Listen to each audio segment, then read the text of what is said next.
আজকে আমি এই গরমে তৃপ্তি করে কটা ভাত খাওয়ার জন্য আপনাদের আম ডাল রান্না করে দেখাবো।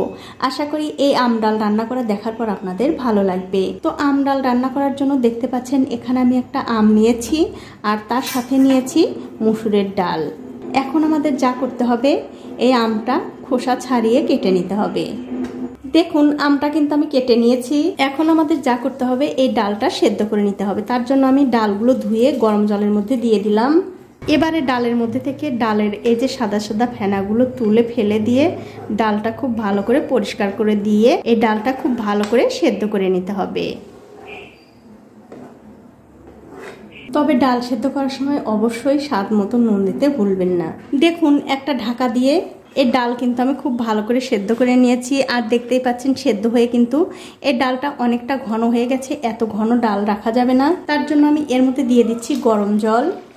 তার সাথে দিয়ে দেব ঝালের জন্য কাঁচা লঙ্কা, স্বাদ মতো নুন কিন্তু বন্ধুরা অবশ্যই বুঝে দেবেন, তার কারণ আগেও একবার দেয়া আছে। দিয়ে দিচ্ছি হাফ চামচ হলুদের গুঁড়ো আর দিয়ে দেব আগে থেকে কেটে রাখা সেই আম কিন্তু বন্ধুরা আমি সব টুকরোই দেইনি, একটুখানি রেখে দিয়েছি। তার সাথে দিয়ে দিচ্ছি কটা সজনে ডাঁটা। এটা কিন্তু বন্ধুরা পুরোপুরি অপশনাল, আপনারা চাইলে দেবেন, না চাইলে না দেবেন। এবারে গ্যাসের ফ্লেমটা বাড়িয়ে দিয়ে এই ডালটা আবারও খুব ভালো করে রান্না করে নিতে হবে। যতক্ষণ না এই সজনে ডাঁটা আর আমগুলো ভালো করে সেদ্ধ হচ্ছে ততক্ষণ কিন্তু রান্না করতে হবে। তো এই দেখুন বন্ধুরা 4-5 মিনিট সময় ধরে আম আর এই ডাল কিন্তু আমি খুব ভালো করে রান্না করে নিয়েছি। দেখতেই পাচ্ছেন আমও গলে গেছে, আবার সজনে ডাঁটাও কিন্তু গলে গেছে। এখন একটা কড়াইতে দিয়ে দিচ্ছি সর্ষের তেল। তেলের মধ্যে ফোড়নের জন্য দিয়ে দিচ্ছি 2টো শুকনো লঙ্কা, একটুখানি সর্ষে আর দিয়ে দেবো একটু 5 ফোড়ন। এবারে তেলের সঙ্গে এই ফোড়নগুলো একটু ভেজে নিতে হবে।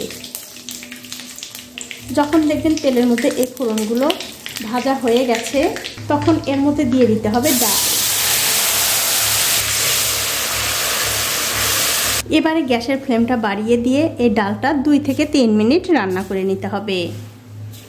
দেখুন এই ডাল কিন্তু আমি 2-3 মিনিট সময় ধরে খুব ভালো করে রান্না করে নিয়েছি। দেখতেই পাচ্ছেন ডালটা কিন্তু ফুটে গেছে।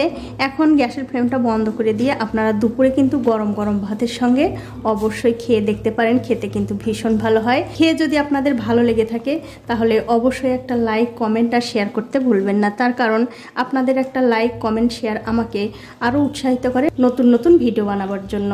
তো বন্ধুরা আজ এ পর্যন্তই, দেখা হবে অন্য কোনো নতুন ভিডিও নিয়ে।